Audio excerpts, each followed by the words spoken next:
This is 80/20 Programming, your place to master the art of programming by solving problems and building projects. Hi, and welcome back. As you know, this channel likes to take a problem-solving based approach to learning programming. And today we got a pretty, beginner-friendly challenge. We are once again in our codewars browser, and we're solving a problem, a string problem with JavaScript. A string is one of JavaScript's basic data types and is used to represent text. Although really anything can be in between the start and the end quotes. As you see in the screen, they have a bunch of uppercase I's or a bunch of hellos. As long as what's in the string is surrounded by matching double or single quotation marks or backticks, it's considered a string. Okay, and so what I like to do is I come into the onto the codewars platform, and I start by reading, looking at the Q rating, what it's called, and then look into the description. Okay, and for this problem, we're asked to write a function that accepts an integer n and a string s as parameters and returns a string of s repeated exactly n times. Okay, and it shows some examples. Input, output. Okay, so input would be a 6 and a capital I, and so it means it wants the I repeated 6 times. Input 5, hello. It means it wants hello repeated 5 times. Okay, so this is the problem we're going to start with.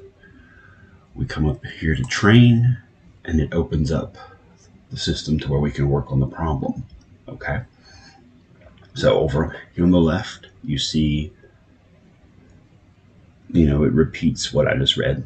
Okay, down here on the bottom, you might be looking at this and wondering what it is. This is the testing. Okay, that it'll go through and test what your response is. And okay. So anyway, here we are working in the problem. As you see, we start off with a function, declares a function, repeat string, okay? Inside the parentheses, you see an N and an S. These are parameters, okay? So these are what's going to be passed into the function.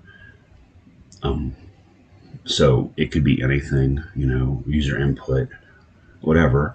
It's passed in, so it's passing in the N and the S. So remember, now the N is the integer, the number of times we'll repeat the string.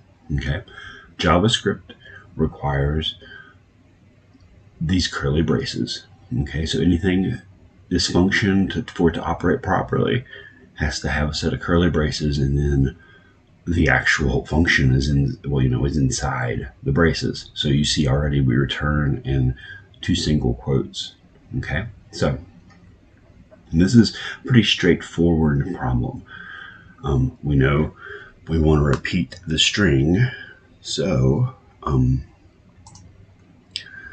what we do is we repeat the string. Okay, and there's a built-in method in JavaScript called repeat. Okay, now this will repeat the string however many times you put in it. Okay, so we're putting in n, which is the parameter for the number of times. Okay, it's pretty simple once you start to understand these little building blocks. And this is a specific method that works in JavaScript. Repeat. Okay, so we have the functions that set up the parameters, and we are going to return the string repeated n times. Okay, we'll come down here to test, and it passes. Okay, that's pretty much what we have to do, and then we'll attempt it. And as you see, I got it correct. And submit. We'll come here. Taking a second. Okay. And you see, the most common response is what I just did when we worked the problem, which is I used the repeat method on it. Now, since I can also program in Python, I'm going to do it in Python as well. Now, Python is a little bit different, but I believe, you're learning these programming languages. If you start to compare them, you'll see that they kind of operate a lot in the same way.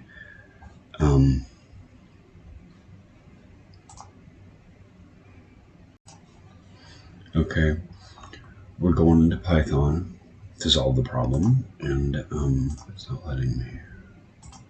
Okay. I don't want a solution, I want to solve it. All right. Okay, now Python's a little bit different. We define the function. We have the repeat, the number of times we want to repeat the string and the string.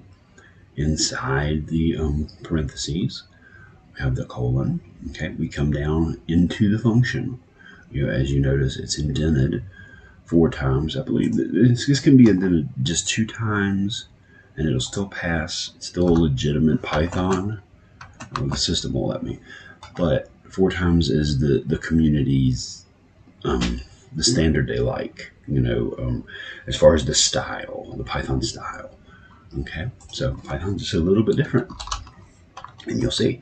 So we come in here, we want to return, the string. So we put string times repeat. Okay. Now with Python, if the string is an actual string and then the repeat is an integer, a number, it will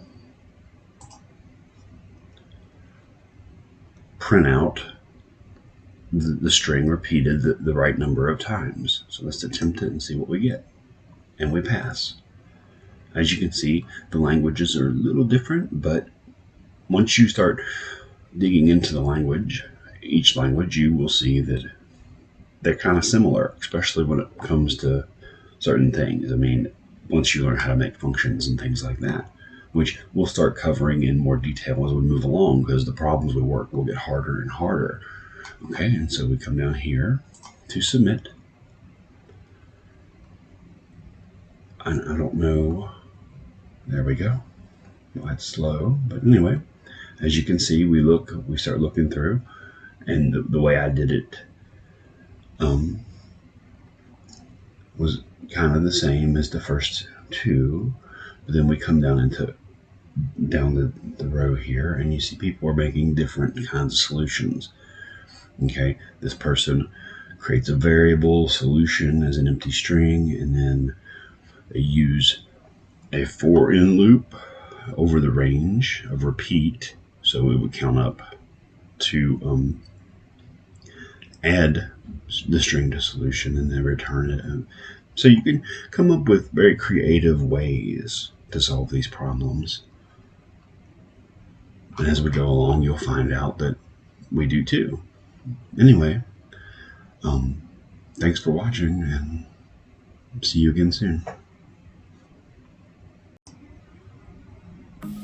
Hey, thanks for watching. Please, if you found this video helpful, like the video, hit that subscribe button, and share this video on social media. Also, feel free to leave a comment, and let's master the art of programming together.